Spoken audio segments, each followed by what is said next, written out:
형통이란 막힘없이 흐르는 것, 그게 형통입니다.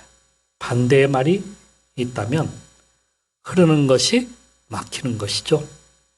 불통 혹은 흐르다 어딘가 문제가 생기면 그때서부터 고통이 시작이 됩니다. 음식을 먹다가 얹히게 되면은 내려가지 못하면 어떻게 돼요? 막히잖아요.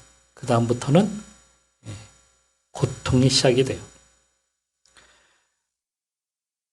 우리 몸속에 피가 5.6리터나 된다고 합니다. 5리터 이상이 돼요. 그 피가 혈관을 통해서 우리 발끝까지 모세혈관이 다 연결이 돼 있어가지고 거기로 다 흘러가게 됩니다. 흘렀다가 다시 돌아서 어디로 가요? 심장에서 돌아가요. 혈관을 한 줄로 쫙 이어놓으면 얼만큼이 되냐면 여러분 11만 2천 킬로가 된다고 합니다. 이건 밝혀진 거예요. 엄청 길죠. 이 정도 길이면 얼만큼이냐? 지구를 2바퀴 반 돌고도 남는 길이에요. 지구가 4만 킬로 조금 넘어요. 그런데 그것을 2번 감고 남을 만큼 어마어마하게 길죠. 사람 육체에 있는 그 핏줄이 말이에요. 그런데 그 피가 온몸을 한 바퀴 도는 시간이 얼만큼 걸리는지 아세요?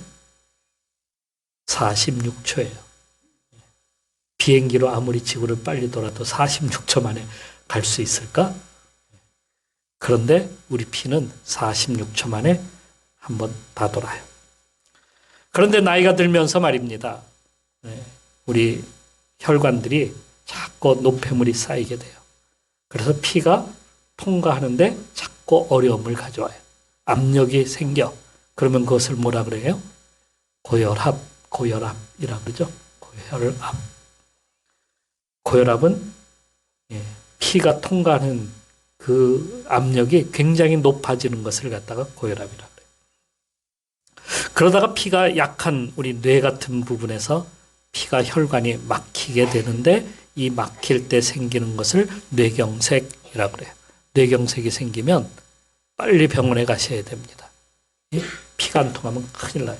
그러면 잘못하면 터져버릴 수 있잖아요. 터지는 것을 뇌출혈이라고 이렇게 말을 합니다.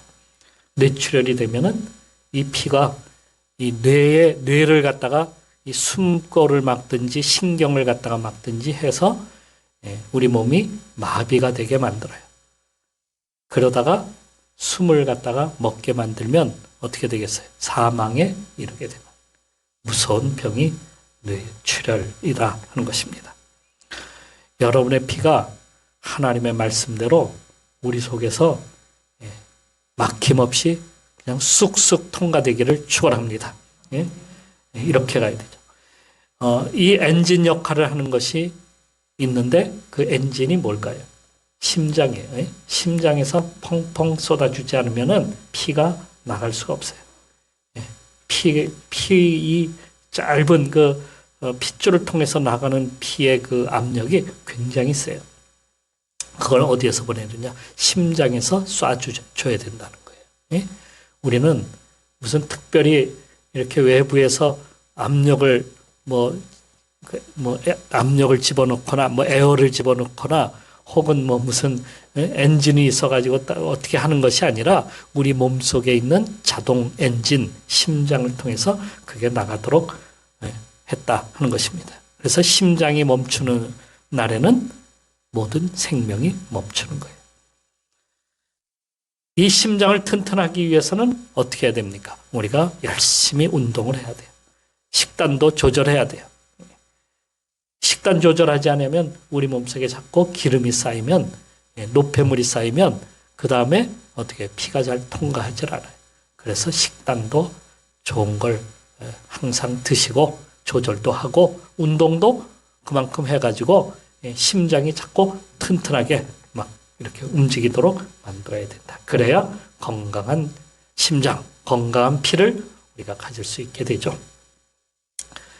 이렇게 누구나 노력하면 잘 될 수 있는 것, 그것을 자기 주도적 역량이라고 이렇게 부릅니다. 스티브 코비가 쓴 책에 보면은 성공하는 사람들의 7가지 습관이라는 책이 있는데요. 거기에 보면 주도적 성공이라고 이렇게 말을 합니다. 현대의 사람들은 자기들의 노력에 의해서 인생을 갖다가 잘 풀어가도록 그렇게 노력한다는 거예요. 그런데 노력한다고 다 잘 풀릴까요? 노력 안 하는 사람들이 거의 없어요. 다들 노력해요. 자기 인생을 갖다가 잘 되기 위해서 얼마나 노력들을 많이 합니까? 새벽부터 저녁까지.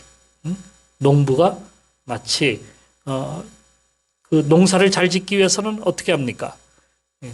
거름도 잘 줘야 되고 물도 잘 돼야 되고 해야 되잖아요.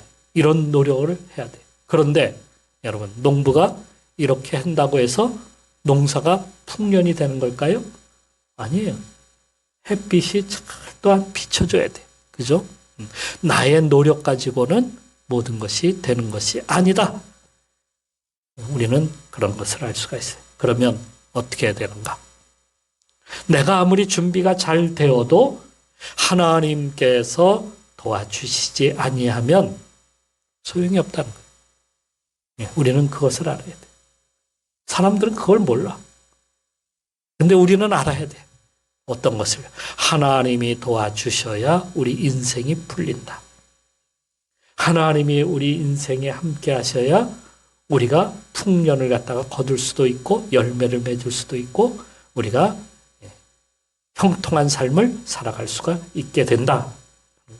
그래서 성경에는 형통한 길을 간 사람들을 보게 되면 다 어떻게 해요? 하나님께 붙잡혀 사는 사람들. 그런 사람들이 형통한 길을 가는 거예요. 어떤 분이 이런 글을 갖다가 SNS에다가 올려놓았어요. 0 플러스 1은 100. 0 플러스 1이 100이다. 이해가 안 가죠? 이해가 하시는 분 있어요? 아니, 0 플러스 1이 어떻게 100이 될까? 이건 세상적으로 이렇게 아무리 풀어봐도 이게 답이 안 나와요. 과학적인 그런 답이 아니야. 그건 틀리는 거예요. 과학적으로 풀면 이건 틀린 거예요. 0 플러스 1이 어떻게 100이야? 이런 시험 문제 나오면 어떻게 해야 돼요? X야. 그죠? 이거 제로, 이거 0 했다가는 큰일 나, 이거. 너 왜 이렇게 했니? 엄마가 그렇게 말씀하셨어요. 큰일 나요, 이거는. 그런데 이것은 과학적으로 풀 것이 아니라 이것은 영적으로 풀어야 해답이 나올 수 있는 것이다. 이 말씀이 뭐냐면 그 다음에 이렇게 썼어요. 비록 당신이 아무것도 가진 것이 없다 해도 예수 그리스도를 만난다면 당신의 삶은 완전해질 것입니다. 이런 말이 그 뒤에 쓰여져 있었어요. 아, 그렇구나. 예수님을 만나면 0 플러스 1. 그러니까 내가 제로인데 거기에 플러스 1. 주님을 만나면 나의 인생은 100 이상이 된다. 하는 것을 말씀하고 있는 것입니다. 그러니까 형통의 길을 가려면 주님이 나의 앞에 계셔야 된다. 내가 주님을 만나야 된다. 내가 아닌 주님이 앞에 계셔야 된다. 이것을 꼭 명심하고 가시기를 축원합니다. 이스라엘 백성들이 모세를 따라서 애굽을 탈출하게 되죠. 그리고 가나안 땅을 향해서 출발하게 됩니다. 그런데 가나안 땅을 향해서 가는 이 모세가 그들을 어디로 이끌고 갔냐면 광야길로 이끌어 간 거예요. 원래는 더 좋은 길이 있어요. 가나안 땅으로 가는 길은 군사도로가 하나가 있는데 그 길로 가게 되면 이게 얼마나 빨리 가는지 아무리 많은 60만 그 백성들을 다 이끌고 가도 한 달이면 갈 수 있는 그러한 도로예요. 그렇게 좋은 도로가 있었어요. 그런데도 모세는 그들을 어디로 이끌고 갔다고요? 그 군사도로가 아닌 반대편 길, 광야길로, 험한 길로 그들을 갖다가 이끌고 갔다 하는 겁니다. 백성들의 불만이 이만저만이 아니었어요. 광야길이 편안하고 쉬운 길입니까? 거기는 물이 없고 쉴 곳도 없고 낮에는 뜨거워갖고 40도 이상이 올라가고 밤이 되면 반대로 영상 한 5도 이하로 막 내려가는 10도 이하로 내려간 얼마나 춥겠어요. 40도로 올라갔다가 10도 이하로 뚝 떨어져 버리면. 더군다나 이 광야 끝에는 무엇이 있냐면 홍해 바다가 딱 기다리고 있었던 겁니다. 애굽을 나오면 편안하고 잘 풀리는 삶이 될 줄 알았는데 모세가 그들을 갖다가 광야길로 인도했다 하는 겁니다. 이건 형통의 길하고는 완전히 먼 것 아닙니까? 먼 길, 그들이 가고 싶었던 그러한 정말 잘 뚫린 그러한 길이 아니라 이건 꽉 막힌 그러한 길로 인도했다 그런 말씀입니다. 하나님이 그 길을 가도록 그렇게 인도하신 겁니다. 거기에 문제는 또 무엇이 있냐면 또 한 가지의 문제가 또 있었어요. 애굽의 바로 왕이 군사들을 갖다가 총동원시켜서 이스라엘을 갖다가 추격하게 그렇게 만들었다는 것입니다. 그러니까 뒤에는 누가 쫓아오는 거예요? 애굽의 바로의 군대가 지금 쫓아오고 있었던 거예요. 앞에는 뭐가 있어요? 홍해 바다가 딱 기다리고 있는 거예요. 갈 곳이 있습니까? 없습니까? 거기다가 그들이 지금 간 곳은 어디 길? 광야길이에요. 이건 말도 안 되잖아요. 이렇게 정말 모든 것이 꽉 막힌 그러한 길로 하나님께서 그들을 인도하시다니. 이건 뭔가 잘못한 거 아닙니까? 모세가 혹시 내비게이션을 잘못 봤나? 왜 우리를 이곳으로 인도했지? 뭔가 잘못된 느낌이 들기 시작을 했습니다. 모세만 따라가면 잘 풀릴 줄 알았는데, 하나님만 믿으면 될 줄 알았는데, 아니 웬 광야길이며 홍해 바다라. 아이고 이젠 죽었구나. 믿는 도끼에 발등 찍혔다. 진즉에 돌아갈 것을 애굽에 가서 항복했더라면 여기서 이렇게 비참하게 죽지는 않을 텐데 하나님을 믿다가 모세를 믿다가 더 어렵게 돼버렸구나. 막혀버린 것, 이러한 느낌이 그들 가운데 콱 들기 시작을 했던 것입니다. 정말 하나님은 생각해보면 하나님은 우리에게 좋은 것을 주시는 하나님이 아니신가요? 항상 바른 길로 인도하시는 하나님이 아니신가요? 우리를 형통하게 만드시는 하나님이 아니신가요? 그런데 어그러진 이 길로 왜 우리를 인도하신단 말입니까? 왜 광야길로, 왜 홍해길로 우리를 인도하신단 말입니까? 왜 고난을 우리에게 주신단 말입니까? 이게 이스라엘이 가졌던 생각이고 또 오늘 우리도 이러한 생각을 떨쳐버릴 수가 없는 그러한 생각입니다. 그런데 이상한 것은 말입니다. 그들 앞에 구름 기둥이 하나가 나타나서 항상 그들 앞에 있는 겁니다. 밤이 되니 그것이 불기둥이 되었어요. 처음 이스라엘 백성들은 이게 왜 나타난 거지? 이게 무슨 자연현상이야?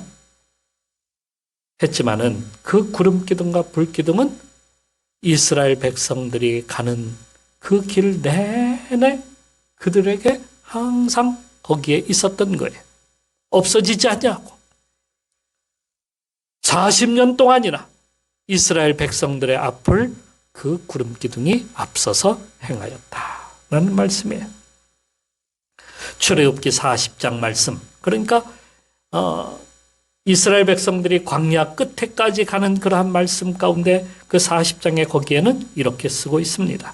구름이 성막 위에 떠오를 때에는 이스라엘 자손이 그 모든 행진하는 길에 앞으로 나아갔고 구름이 떠오르지 않을 때에는 떠오르는 날까지 나아가지 아니하였으니. 출애굽기가 40장까지 있잖아요. 그 40장 36절 37절 말씀에 이런 말씀을 쓰고 있는 거예요.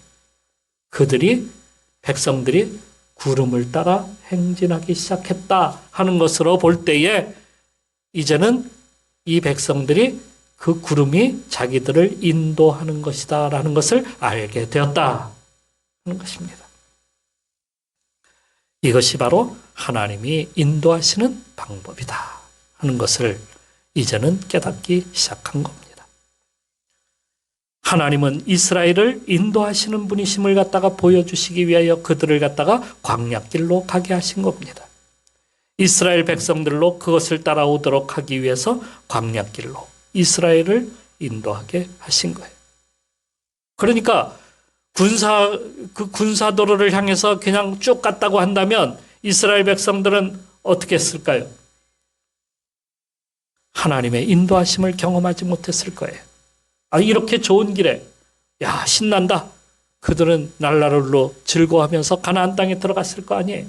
그렇다고 한다면 아마도 그들은 그 땅에서 오래 살지 못했을 것이고 역사에서 수메르 혹은 아수르 이러한 나라들이 역사에 지금 있습니까? 사라져버린 것처럼 이스라엘도 아마 역사에서 사라진 나라가 되지 않았을까 이렇게 생각을 해봅니다. 그러니까 구름기둥과 불기둥은 하나님이 이스라엘과 함께 하신다는 것을 갖다가 보여주시기 위함이었다 하는 것을 말씀드리려고 합니다. 하나님은 이스라엘을 떠나지 않으시는 분이십니다. 하나님은 이스라엘과 항상 함께 하시겠다 약속하셨기 때문이에요. 우리는 종종 하나님이 우리와 함께 하시는 분이심을 갖다가 잊고 살 때가 참 많습니다. 그래서 어려움을 당하거나 사고를 당하면 하나님이 함께 하시지 않았기 때문이다. 그런 문제, 그렇게 하나님이 나를 도와주시지 않으니까 이런 문제가 생긴 것이다. 이렇게 우리가 여길 때가 참 많습니다. 어느 때는 지우고 싶은 우리의 과거도 있습니다. 이 코로나 시대가 정말 지우고 싶은 그러한 때입니다. 최악의 시간을 우리는 보내왔고 지금도 보내고 있습니다. 그냥 없는 셈 치고 그냥 넘어가면 좋으련만 그렇지 않습니까? 그러나 그때도 막힌 것이 아니라는 사실을 우리는 알아야 합니다. 그 순간에도 하나님은 우리를 떠나지 아니하시고 우리를 버리지 아니하셨다. 지금도 하나님은 우리를 갖다가 지키시고 함께 하신다 하는 것을 잊지 마시기를 바랍니다. 어떤 사랑하는 연인이 있었습니다. 믿음 안에서 살자고 두 사람은 굳게 다짐하고 교회도 나갔습니다. 그러던 어느 날 둘이서 데이트를 하고 있는데 그들 앞에 점집이 하나가 눈에 들어왔어요.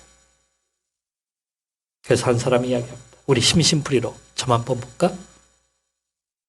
왜 거기를 가? 거기를 들어갔어요. 들어갔는데 점쟁이가 여성에게 이렇게 이야기합니다. 당신에겐 마가 껴가지고 남편 될 사람이 오래 못 살아. 이렇게 얘기를 해버린 거예요. 이거 저주의 말이지 이거 뭐야 이거. 그러면서 하는 얘기가 뭐 하라는 거예요? 굿하라는 거예요. 굿 한 번 하면 다 사라진다는 거예요. 처음에는 장난으로 보았는데 이 말이 자꾸 생각이 나기 시작을 했어요. 두 사람 사이가 어떻게 됐겠어요? 점점 멀어지기 시작을 합니다. 혹시 나 때문에 저 사람 결혼하면 일찍 죽을 거 아닐까? 이런 생각이 자꾸 그 속에 있기 시작한 거예요. 급기야는 두 사람은 헤어지고 말았어요.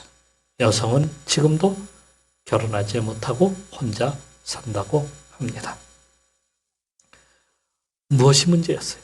믿음 안에서 산다고 하면서 왜 자꾸 다른 걸 바라봐? 주님을 바라봐야 되는데 왜 자꾸 다른 걸 바라봐? 그러니까 실패한 거 아니에요. 그죠? 이런 시가 있습니다. 어느 날 주와 함께 바닷가 거니는 꿈을 꾸었네. 그 바닷가 모래 위에 두 쌍의 발자국이 있었네. 한 쌍은 내 것, 또 한 쌍은 주님의 것. 거기서 내 인생의 장면들을 보았네.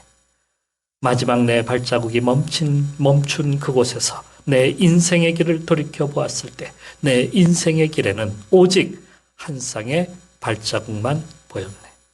그때는 내 인생이 가장 비참하고 슬펐던 계절이었네. 나는 의아해서 주님께 물었네. 주님, 제가 당신을 따르기로 했을 때 당신은 저와 항상 함께 하신다고 약속하셨지 않습니까? 그러나 보세요. 제가 주님을 가장 필요로 했던 그때에 거기에는 한 쌍의 발자국밖에 없었습니다. 주님은 저를 버리셨나요? 주님은 저를 떠나셨나요? 주님께서 대답하셨네. 나의 귀하고 소중한 소자야. 너의 시련의 때에 네가 본 오직 한 쌍의 발자국, 그것은 나의 발자국이니라. 그때 내가 너를 등에 업고 걸었노라.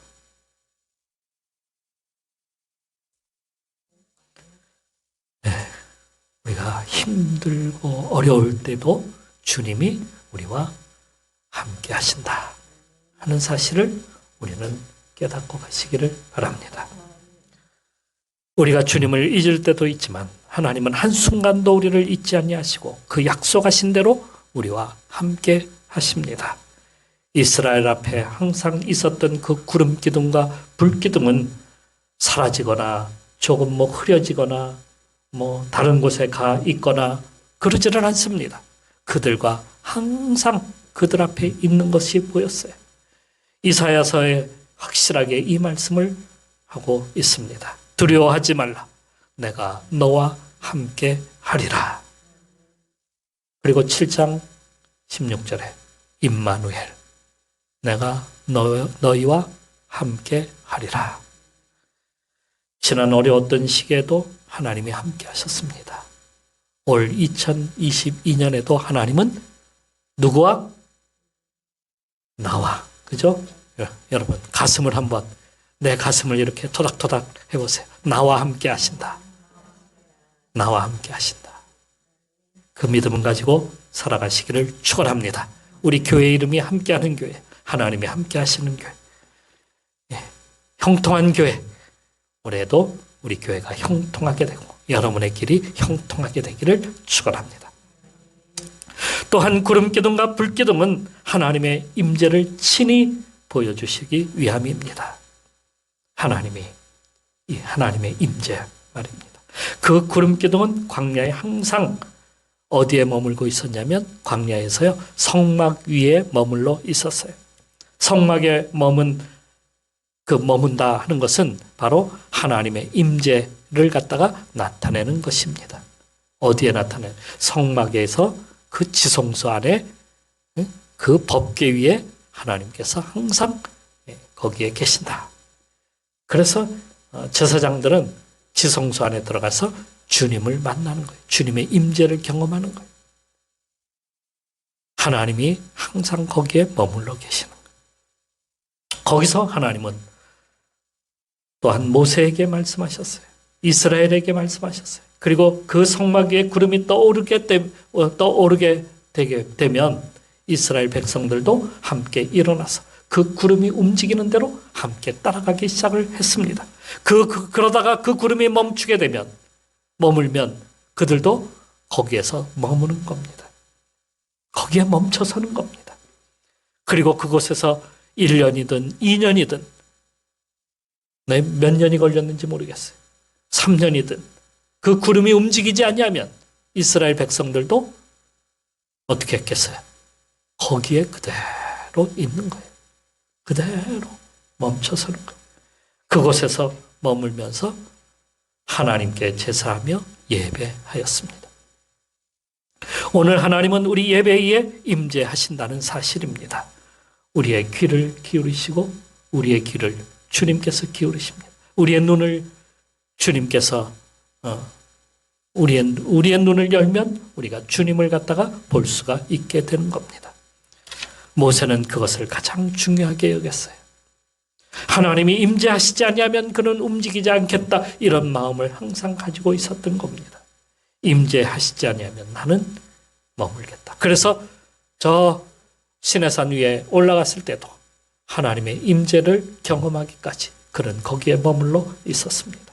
그냥 기다렸어요. 내려와서도 그는 거기에 따로 회막을 짓고 그곳에 머물면서 하나님을 만나기 시작을 했다는 거예요. 그러다가 하나님이 말씀하시면 그때서 그는 움직였어요. 그러기까지 비가 오나 눈이 오나 그는 한결같이 하나님의 임재를 갖다가 그렇게 기다렸던 겁니다. 여러분, 많은 성도가 기도하면서 응답을 기다려야 되는데 응답 받기 전에 대부분 나가버려요. 우리는 어떻게 하냐면 이것 때문에 우리가 날마다 실패하는 원인이 바로 거기에 있는 거예요. 우리가 실패하는 원인이 어디 있느냐? 하나님의 말씀하시기 전에 그냥 나가버려.